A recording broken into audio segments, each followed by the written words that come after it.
Now give the floor to the distinguished representative of Sri Lanka.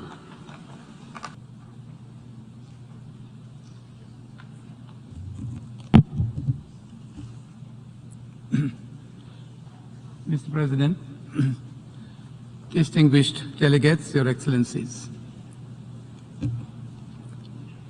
I thought I would leave you with some thoughts on peace building, drawing from our own experiences from a conflict that lasted over 30 years, at the end of which we had 12,000 security detainees, 594 child soldiers, a program of restorative justice, a lessons learned and reconciliation commission from which we drew very rich experiences.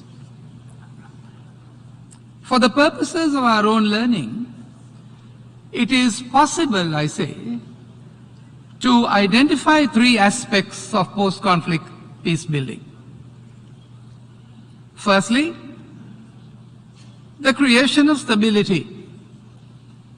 Secondly, the restoration of state institutions and addressing the socio-economic dimensions of the conflict. At an international level, in keeping with the norms and standards required by the United Nations.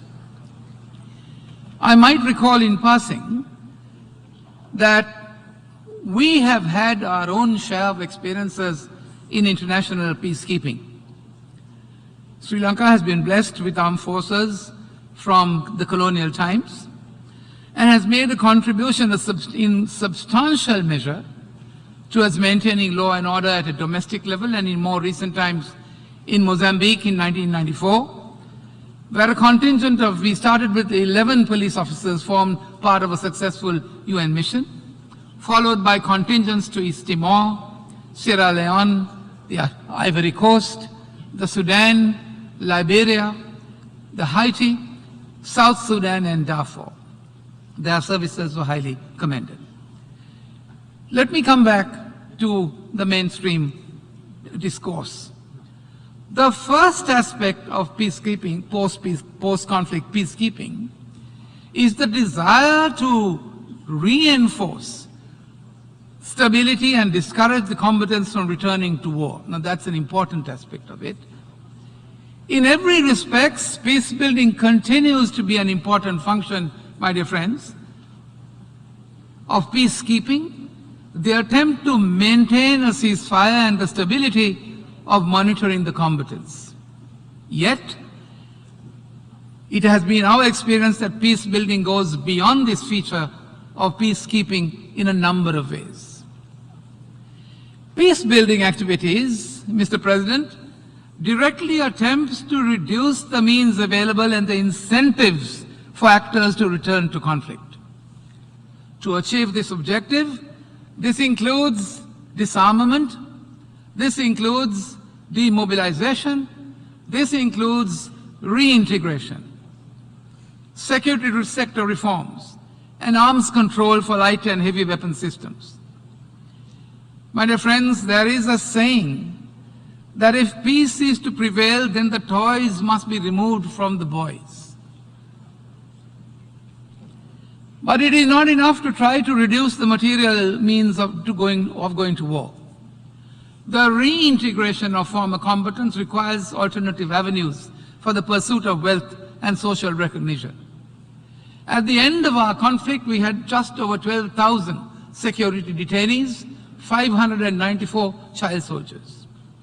Out of the 12,000 security detainees, almost 11,900 have been returned to their pursuits after rehabilitation. 594 child soldiers have been returned to their parents. So peace-building activities directly attempts to reduce the means available and the incentives for non-state actors perhaps to return to conflict.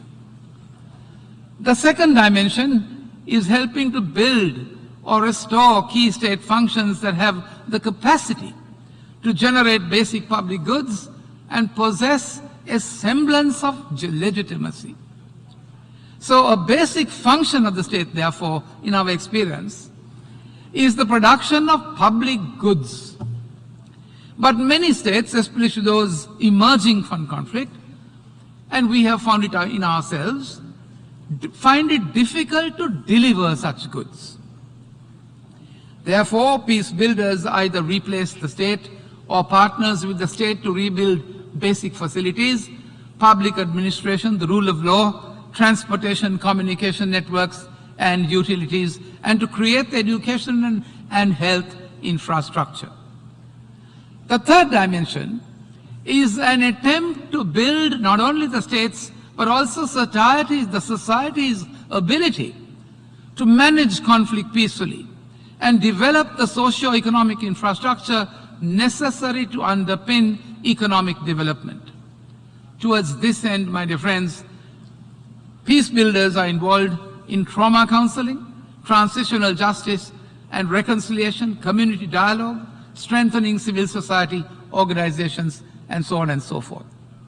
Now, although there is, I say, a tremendous debate over the basic functions of the state, now, in other words, beyond the provision of security, and the minimal degree and kind of state that is required to underpin peace, several elements in this process perhaps is controversial.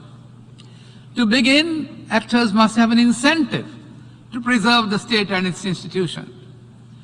What matters then is the utility of the state to provide reasonable security guarantees, and that powerful actors believe that benefit from a state that can enforce the essential rules. And in this respect, I say, the test for the emergence of the state is the appearance of a political unit persisting in time and fixed in space, and the development of permanent impersonal institutions, agreement on the need for an authority that can give final judgments, and the acceptance of the idea that this authority should receive the basic loyalty of its subjects. I don't think there's anything short of that formula.